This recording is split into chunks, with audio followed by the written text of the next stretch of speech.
ये है talks news network और आप देख रहे हैं पॉलिटॉक्स, राजनीति का कच्चा चिट्ठा। अगले साल होने वाले विधानसभा चुनाव की तैयारियों में जुटी प्रदेश भाजपा पूरे प्रदेश में गहलोत सरकार के खिलाफ जन आक्रोश यात्रा निकालने जा रही है, जिसके चलते बीजेपी के राष्ट्रीय अध्यक्ष जेपी नड्डा आज जयपुर में 51 जन आक्रोश रथों को रवाना कर प्रदेश की कांग्रेस सरकार के खिलाफ इस यात्रा की शुरुआत की।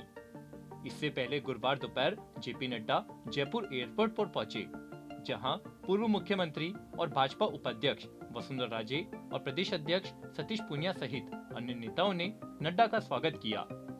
इसके बाद जेपी नड्डा ने राम मंदिर और राजा पार्क स्थित गुरुद्वारे पहुंचे और वहां से फिर आदर्श नगर मैदान पहुंचकर जन आक्रोश रथों को रवाना किया। इस दौरान आयोजित जन आक्रोश रैली को संबोधित करते हुए पूर्व सीएम वसुंधरा राजे ने कहा कि कार्यकर्ता होर्ड प्रेस और पोस्टरों में दिखने की नहीं, बल्कि पब्लिक में दिखने की करे।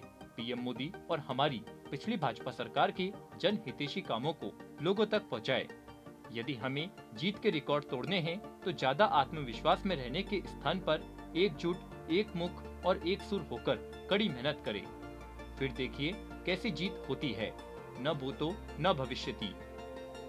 आपको बता दें, दशहरा मैदान में आयोजित इस जन आक्रोश रैली को संबोधित करते हुए मैडम राजे ने प्रदेश की गहलोत सरकार को आड़े हाथ लेते हुए कहा कि अब कांग्रेस की इस यात्रा के साल नहीं बस दिन बचे हैं। सीएम और पूर्व डिप्टी सीएम की लड़ाई में ये कांग्रेस सरकार उलझी हुई है। दोनों नेताओं में आपस में बात तक नहीं होती है।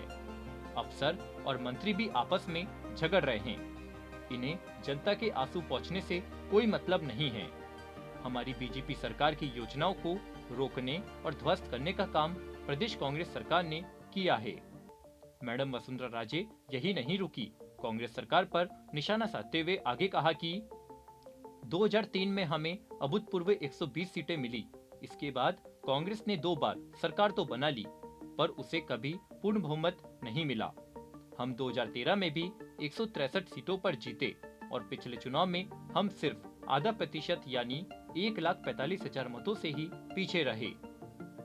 पूर्व सीएम राजे ने कहा कि ये झांसों की सरकार है, इसलिए 2018 में तो इन्होंने झांसों के बल पर सरकार बना ली, लेकिन प्रदेश की जनता को जल्दी समझ में आ गया और 2019 के लोकसभा चुनाव में कांग्रेस का राजस्थान से पूरी तरह सफाया हो गया। वहीं बीजेपी के राष्ट्रीय अध्यक्ष जेपी नड्डा ने रैली को संबोधित करते हुए मैडम राजे की बात के समर्थन में कहा कि योजनाओं का नाम बदलने से सरकारों की नीयत और औकात पता चल जाती है। जिनमें खुद कुछ करने का दम नहीं होता, वह नाम बदलने की राजनीति करते हैं। पूर्ववर्ती वसुंधरा सरकार की भामाशाह योजना का नाम बदलकर चिरंजीवी स्वास्थ्य बीमा योजना करने पर निशाना साधते हुए नड्डा ने तंज कसा और कहा कि अशोक गहलोत जी, क्या इससे आप चिरंजीवी हो जाओगे? नड्डा ने कहा कि राजस्थान में जल स्वावलंबन और जल जीवन मिशन योजना में प्रदेश की गहलोत सरकार रोड़े अटकाने का काम कर रही है।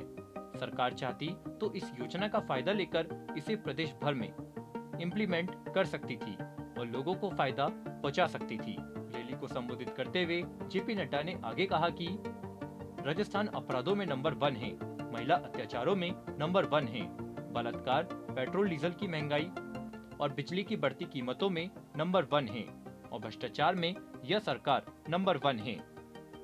इस दौरान नड्डा ने उपस्थित कार्यकर्ताओं और आम जनता से 3 बार पूछा कि क्या आप ऐसी सरकार से छुटकारा चाहोगे कि नहीं। नड्डा ने कहा कि राजस्थान की अशोक गहलोत सरकार बीजेपी सरकार की योजनाओं जल्द बदलने का काम कर रही है। पॉलिटॉक्स ब्यूरो, जयपुर। ये है टॉक्स न्यूज नेटवर्क और आप देख रहे हैं पॉलिटॉक्स, राजनीति का कच्चा चिट्ठा।